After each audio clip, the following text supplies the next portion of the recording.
வணக்கம் நிகிதா. ராமநாதபுரம் வைகை நகரில் வசித்து வருபவர் சர்மிளா.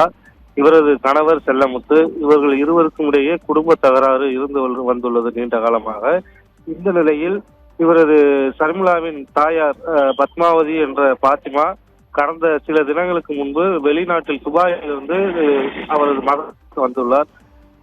இவர் கணவன் மனைவி இருவருக்கும் இடையேயான குடும்ப தகராறுக்கு அவருடைய மாமியார் தான் காரணம் என்று ஏற்கனவே பல முறை செல்லமுத்து தகராறில் ஈடுபட்டு வந்துள்ளார். இந்த நிலையில் சர்மிளா தனது மகள் குழந்தை பள்ளிக்கு அனுப்பும் பணியில் இன்று அதிகாலை ஈடுபட்டு இருந்த போது சுமார் 9 மணி அளவில் அவர் வசித்து வரக்கூடிய வைகை வீட்டிற்கு வந்த செல்லமுத்து சர்மிளா மற்றும் அவரது தாயை சரமாரியாக வெட்டி கொலை செய்துள்ளார்.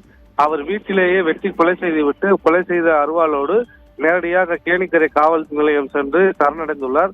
இது சம்பவம் அறிந்த கேணிக்கரை காவல் நிலையத்தார் சம்பவ இடத்திற்கு வந்து 2 உடல்களையும் கைப்பற்றி மேலும் விசாரணை நடத்தி வந்தார்கள். இந்த விசாரணையில் இந்த கொலை எதற்காக நடந்தது என்பது குறித்தும் விசாரித்து வருகின்றார்கள். மேலும் சம்பவத்தை அறிந்த ராமநாதபுரம் மாவட்ட காவல் கண்காணிப்பாளர் சந்தீஷ் உடனடியாக சம்பவ இடத்திற்கு வந்து 2 உடல்களையும் பிரேத பரிசோதனைக்காக ராமநாதபுரம் அரசு மருத்துவமனை அனுப்பி வைத்துள்ளார்.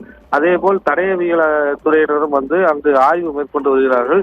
குடும்ப பிரச்சனை காரணமாக தனது மகள் முன்பே மனைவியையும் மாமியாரையும் கொலை செய்த சம்பவம் அப்பகுதியில் பெரும் பரபரப்பை ஏற்படுத்தியுள்ளது.